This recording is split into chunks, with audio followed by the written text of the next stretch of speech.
بسم الله الرحمن الرحيم. السلام عليكم ورحمة الله وبركاته. وأنا سلامية ولا عليكم ملك سؤال جوكتان كسر دوادا برنامجك محل صعدا فيديو عن هذا كورس وقلي وكذا هذا إن لبض قفوا إسقبتها حاسكة سيجور كنوجو معركتي أي فرنين كبدن ويراضو إن أي طلع حديث لبضو ذك وذاي كرين حدي اسم فميل كنا صدق قل كود وسن معركتي وحنا نكسن وحين وسيدا أجنا هينا مركز ثالث بارتي سوق شو dhibaato ayay caqabada dhaco marka si aan negative kaas uga baxno oo positive familka u dhaqmo waxaan soo qaatay oo tusaale ahaan oo iri dadka ajnabiga waxay leeyihiin counseling ay samaystaan dad ku takhasusay maaragtay xirfad u leh soo bartay maaragtay sidii ay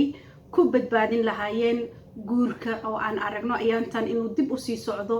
inay maaragtay furniinka u batay dagaalka isfaham la'aantii u badatay familna ما شاء الله وحوي صحي كران وفاميل وناقوي كل جعلهين لكن وي أذكت هاي إنه فاميل كلا بدو خفي سحن أرنتا أمريكا أن كسو كردية وآح رنتي وحيقا هيد very brave إن الماركت إذي سو بندقو واي وح أقومي همسن ولا على بضن أيا كونتاكت اللي سو سميه ما شاء الله قبري ويلل سكو جيران وحاسسة ويويري محالي رضا ولا الوض ما تسنتا هاي رنتي وان أبا هنا أرنكان مركو حرا وحيرو عن إن دنكا advantage disadvantage لغدا كهذا لنا ورتا مركو هوريسو ما شاء الله qof markaad counseling ka dhiganaysid historygiisa raadi waxaad raadinaysaa qofka waxa uu ku takhasusay inuu yahay qof successful ku helay inta dad maaragtay u heshiisiyay ama dad uu kala dhexgalay wanaaga uu ku kala maaragtay ku kala maamulay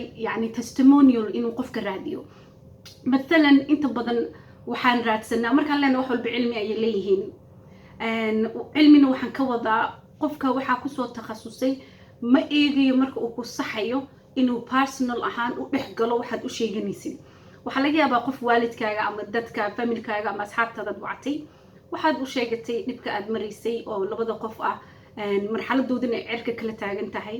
waxa laga yaabaa dadka inay personal ahaan niyadoodii ay taawato emotional dareemaan oo ay dhahan sidee waxaan lagu sameyn karaa sidee waxaan ugu dhex jiri kartaa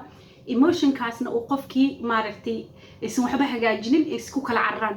waxa laga yaabaa waxa ay isku dagaaleen ama isku dhibtoodeen in ay tahay wax u baahan qof yaqaano pattern of it waxa waaye meesha waxa maaragtay hadalka uu ka imaaday uu soo noqnoqshada oo bilaaway meesha inta la soo keeni lahaa oo maaragtay qof professional ah qofka uu weydiin lahaa si degan oo aanan qofka uusan aqoonin personalize u sameeyeen uu soo bartin guurka dhanka ay isla tagaan dadka inay maaragtay deeply sometimes isugu xanaaqaan kadib marka uu qofka cashar siiyo sida educational ahaan parenting educational loo qaataa runtii waalidka marka ilmaha isfahmi waayaan labada qofna marka isfahmi waayaan waa inay helaan qof professional ah oo caawiya so haddii aad doonaysid oo is leedahay waxaan ku niyad furanahay ma sha Allah oo advice aan ku siiyay raadso qofka aad raadsanaysid ha noqdo qof legit ah qof background kiisa aad taqaano wixii uu soo bartay at the same time na qof helay successful ku noqday ama natiijo ka dhaliyay dad u dhex galay at the same time na oo testimonial laga qoray dadka oo kala raadso anigoo haddana ku soo celinay aad baa u mahadsantihiin jawaabteeduna waxay tahay we have to change ina isbedelno change dhanka wanaagsan guurka oo runtii hagaago ilmaheena caafimaadkooda ku jira waxa ku jira labada qof oo isqabta caafimaadkooda ku jira hadii ay murankoodi iyo buuqooda uu batana waxa ugu fiican inay raadiyaan baawurka markuu ka jabo uu ka halaabo inaad albaab qof dhakhtar leeyahay kuma garaacaysid ma dhaysid kaale baawurka iyo hagaaji maxaad raadsanaysaa adduunka waxbuu kale leeyahay qof walbaba waxa takhasus u leeyahay gaar ah waxaad u tagaysaa qof oo maaragtay baawurka makaaniku ay albaab ku garaacaysaa inuu ku sameeyo guurkana waa sidoo kale raadsada qof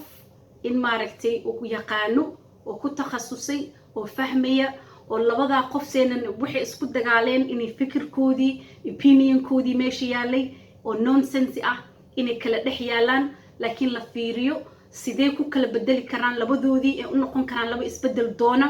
oo midba midka kale ka soo labadoodaba inta ka tanaasulaan oo isfaham meesha ka dhasha so guri islaamna meesha uu ku badbaado oo guur islaam uu ku badbaado so daasisa maaragtay صفية أهان ما إيم كيجا so إن شاء الله واحد يرجعنا خير وما سنتين جزاكم الله خيرا أنا وجوجو ونو أي جولد هروي